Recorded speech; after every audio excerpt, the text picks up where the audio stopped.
And we are back on the 0 hour. You know, last week, as part of their Republican budget, Republicans in Congress voted in a more than $300 billion tax giveaway to the wealthiest of the wealthy by eliminating the estate tax. Now, the estate tax, our next guest is going to talk to us about what we should really do with the estate tax. He is Ben Veghte. He is Director of Policy and Research for Social Security Works, and he has just written a piece in the Huffington Post called "It's Time to Restore the Estate Tax." Ben, thanks so much for joining us.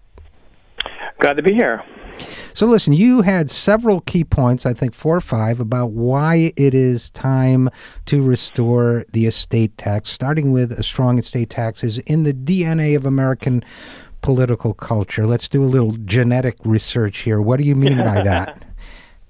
Well, the founding, this country was founded on the idea of getting away from aristocratic privilege, and it was founded on the idea of equality of opportunity, that through hard work, people could make their way in life, and that's what drew, the original settlers, many of the settlers, especially the succeeding generations of immigrants to America, was a chance to get away from inherited privilege structures in Europe and elsewhere around the world, and to be in a country where they could make their way through hard work. The founding fathers believed in that, Thomas Jefferson, Thomas Paine, many others.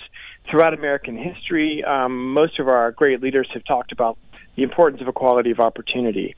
And so that's something that is, I know in recent decades there's been this new ideology of freedom being the interpretation of the definition of freedom as something which means not paying taxes, but actually freedom also means the equality of opportunity and the freedom to make your way in life through hard work.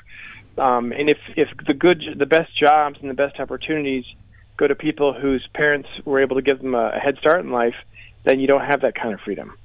And if you have increasing maldistribution of wealth, that gets worse generation over generation over generation, so that it becomes kind of unstoppable, reaches a critical mass, then this is one of the things I think many of our forebears also warned us against. You also talked about the fact that, well, first of all, I got to get this off my chest. There is no such thing as a death tax. Nobody is being taxed for dying. It's generally understood once you are dead, you're outside the jurisdiction of the state. That's accepted. What people are being taxed for getting money, and that is what taxes are for. My boss is not taxed when I pay taxes on my income that she pays me. She is taxed on her. So it's an estate tax. The estate is actually being taxed.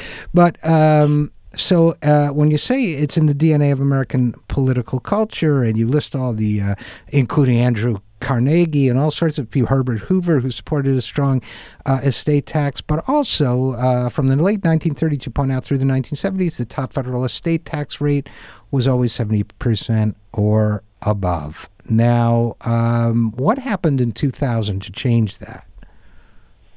Well, as part of the Bush tax cuts in 2001, they pushed through a weakening of the estate tax so that it would eventually completely disappear after 10 years, which indeed happened. And then in the fiscal cliff negotiations, it was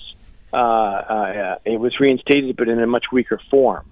So that today we have, instead of an exemption of $1 million, which is what we had in 2000, we now have an exemption that was set at $5 million back when the fiscal cliff was enacted, but now it's inflation adjusted, so now it's at almost $5.5 million. Now for a couple, that's effectively twice that. So a couple with $10.8 million in wealth is protected from the estate tax. So it's only wealth beyond that level right now that's subject to the estate tax.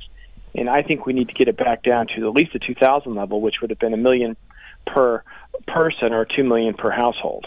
Now, you point out that the complete elimination of the tax, which is clearly the goal, is $850 billion giveaway to a small subset. Well, that was actually that was just for those, that was over the past 10 years. That was the original one back, from 2000. Right. That was the cow system on that one. Right, and this one is a smaller number, but still substantial. Right, it's smaller now because it's a much weaker estate tax today that would be eliminated. it would still be around $300 billion.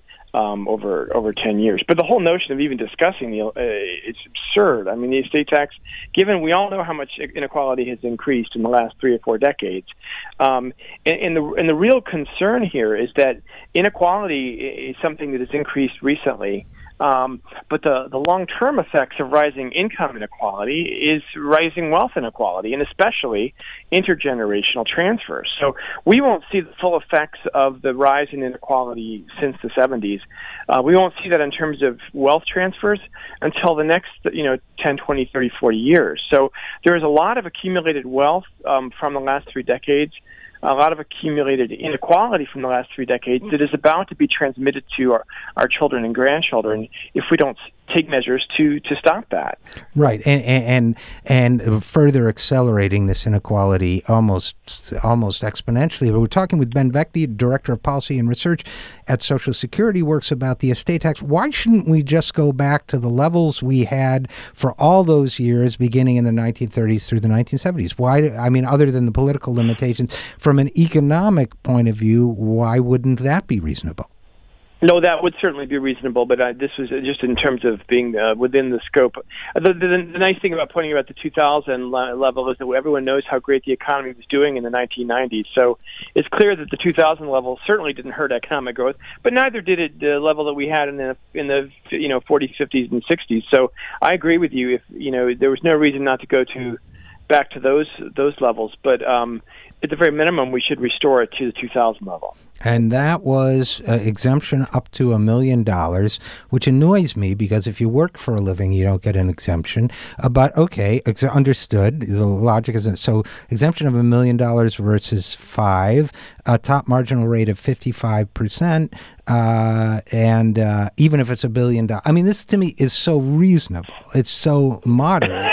I know, right? Right, and also you have to know that it's for a couple it would be $2 million, right? And then, right, of course, and everybody who had that kind of money would have a tax, with a state lawyer that would help them avoid the tax. They would give them away as much as possible before they died, and so forth. So really, it's a very marginal tax. Even today, the people who owe estate tax owe it only on 16% of their total estate value. Because the first 5 million is exempted. There's so many loopholes in the state taxes by definition because they're so easy to avoid that having a low exemption amount is perfectly reasonable. It's not even a low exemption amount. Right. $1 million a year is not low. Right, I'd take it, and absolutely, and let's. And by the way, people didn't work for it. I mean, I hate to be the guy to bring that up, but they actually didn't build any. You didn't build that, okay? Maybe your great-grandfather built it. Maybe fraudulent mortgages built it. Maybe great products built it. But you, as the heir, did not build it. So, well, not only that, Richard, but also society as a whole created the preconditions for wealth accumulation, right? If we didn't have Harvard and Yale and all these other institutions, and if we didn't have roads and highways and national defense and et cetera, then no one, Bill Gates, if he were living in an island in the Pacific, would have 4 pineapples instead of 1 pineapple, but he wouldn't, be worth. So I mean, and nobody would use the internet if they couldn't read, and they can read because they went to a public school in most cases. Sure. So absolutely, completely reasonable. Let's talk, if we will, Ben Veghte, about the second aspect of your argument here, which is that the revenue could be used towards Social Security. What were you thinking there? Well, Social Security is what they call a social insurance program, which means that people pay into the system and get earned benefits when the insurance risk arises. In the case of Social Security, that's old age or disability or survivorship. And social insurance programs are based on the idea that the contributions and the benefits equal out for society as a whole over the long term. Now, whenever you start a Social Security system like we did in the 30s, you have startup costs. And we made some systems will not let people receive benefits for a while after many years of contributions. But because we were just leaving the Great Depression, trying to get out of the Great Depression, and because the generation of the Great Depression and the greatest generation of World War II had sacrificed so much for the country, disproportionately for the country, a decision was made to let them receive Social Security benefits very quickly without having to wait. So that first generation didn't contribute nearly as much as they received, and that's referred to as the legacy debt. It's the legacy of the greatest generation. Now, that's not a social insurance cost in its pure sense. And right now, what we're having is that those costs are being transferred onto average workers who make under the Social Security tax cap. So people in the bottom 94% of the earnings distribution, people make less than $118,000 a year, are having to pay the debt costs on the benefits that went to that first generation. And my argument is that why don't we use the estate tax revenues to pay off that legacy debt so that the Social Security system can function on its own financially without having to bear that burden, which should be borne by society as a whole, not just by average workers. Well, I think that's a perfectly reasonable argument. And I would also add to that that part of Social Security's long-term funding issues, such as it is a significant chunk of it, there are different percentages being thrown around by economists, is because of the growing inequality in wealth and income and the larger proportion than projected of income being above that income cap has led to a proportionate defunding of Social Security. So Social Security gets less money because there are more rich people who don't have to pay on the full percentage there. So if that's the case, then why not help out Social Security overall by redressing in some small way the imbalance, using this estate tax to redress that at least intergenerationally?